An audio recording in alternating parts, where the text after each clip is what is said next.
Good morning. Welcome to, this is definitely Talking to the Max, Newt's News Talking to the Max. Good morning. Beautiful sunny. It's a lovely day. Sunny morning here in Melbourne. And today we want to talk about a few different things really. Hanukkah being one of them because it's imminent. One of those fun festivals where we do stupid things, but all for the right reasons.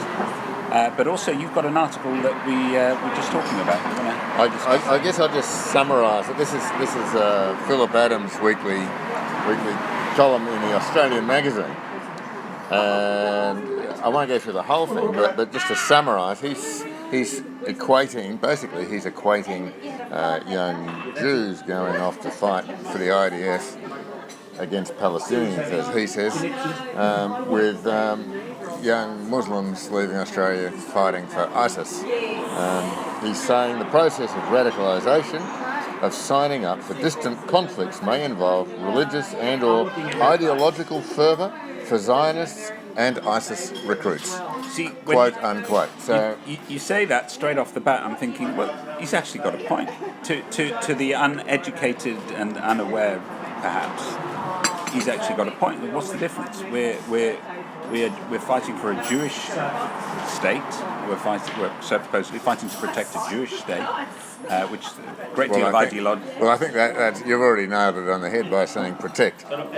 Yeah, because that's not what ISIS fighters are doing. They're doing quite the opposite, and I think that's a quite substantial difference. They're not going off to protect anything. They're going off actually to conquer. They are. I mean, in the true sense of what ISIS, what we know, Daesh, but there are many other. Perhaps there are. He's not. Is he specifically stating ISIS? He did say ISIS recruits. Okay. There are other examples of people going off to fight in various conflicts. Well, he makes a list here actually, and he talks about young people going off to war, the First World War. Lots of volunteers went for the adventure of going to war in the First World War. He talks about the young lefties who went to fight fascism in the Spanish Civil War. He makes these points about Australians going off to fight for ideological or religious causes. Yeah, and I think I see where there's a similarity there is a lot of similarity, but as you say, there is a I think there's a significant difference. I think he as a commentator makes the mistake of trying to force us into our own little community here. You know, where it's because we're Jewish we're going off to do this. It's actually it may not be just because of that. It may be because we're in the diaspora wherever we are, and we're showing support. That's showing real support, but it's just another way of showing support for people back in Israel. And as you say, to defend, not to establish it. I mean, it makes you wonder, though. Weren't there those that? There's also a difference between terror, which is what ISIS. I don't think anybody imposes on the world, and defending a country in a more conventional. You feel like we're getting to a point where you're going to have to pick a country, pick a state, pick your side, and stay there and swear obedience to it. But I think thus it's always been. Nationalism isn't a new concept; it's been around for forever, and it's caused. It's at least 1/3 of the reasons for wars. Oh, most. The others are property and sex. And the sex is really well. People have fought many wars over women. Oh, right. Okay, fair enough. I personally have led a very. You haven't done that? Very sheltered life. That's good. Although I do recall maybe another conversation. Now you wanted to.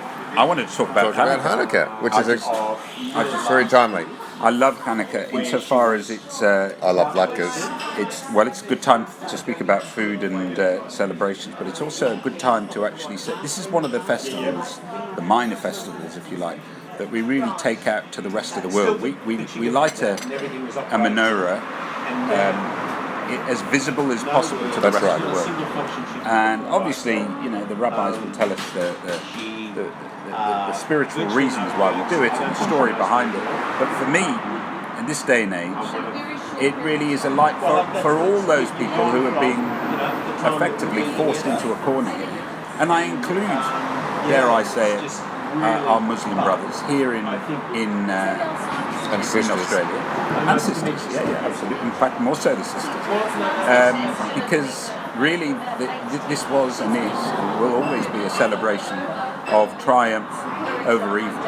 And those that would have us not practice our religion the way we wish to practice it, after all said and done, if you're not practicing it to the detriment of others, why on earth wouldn't you? And That's right. And it may not be a religion, it may just be a cultural thing. It's not just. It happens to be that, unfortunately, at the moment, the Islamic communities seem to be suffering the most, but there are plenty of other minorities that have suffered. So I think Hanukkah actually belongs to a much wider public. Although it's very much a Jewish story and it's celebrated by Jews, it should actually be celebrated by... It's a much more public celebration than other hugs, that's for sure. And we do it really publicly here in Melbourne. Very public. I was only looking at the Jewish news before coming out today. Oh, good man. As obedient. I'm pleased to hear. Yes, well, we're talking Jewish now. And there's a whole calendar of events, lots of competing events, nothing like a Jewish community that doesn't compete with each other. Competing events on all the days of Hanukkah. So we'll be able to eat as many latkes or play as many games of whatever, nonsense games, but at the end of the day we come together. And I like the idea that we come together. That's fine. That we come together outside of just our own. Yeah. Brighton, our own synagogue, celebrates Hanukkah right in the heart of Bentley shopping centre, which is great because people stop and look and say what's going on. Yeah, and it's a bridge. I quite agree. It's nice to do that, a public demonstration of goodwill.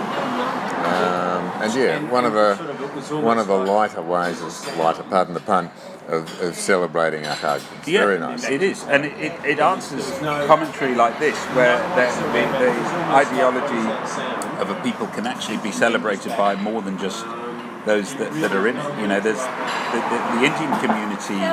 I forget the name of the celebration where they have an extraordinary firework display. It attracts thousands of people from outside the community. And obviously, it's a way of everybody taking part in something rather than just saying that's for you, that's for me. Yeah. I dare say I'll be celebrating Christmas because I won't be at work. Well, it's a public holiday. It's a public holiday. So that's what we do as Jews. We don't turn our back on it. At least I hope we don't, because that's not the sort of Judaism I want to practice. I'm certainly not celebrating the birth and death of one particular individual, but I accept that many other people will be. Of course they are. And I will defend their right to do that. Of course. Just as much as mine. Of course, and that's the type of community we live in, thankfully. Yeah, very much. And that also is a counterpoint to what Mr. Adams is writing about, that the people who are leaving Australia to fight for ISIS don't see such a sharing world. They're striving for absolutely the opposite of that. I think there are like a very small minority of people in life that genuinely want a gun in their hands and they want to use it.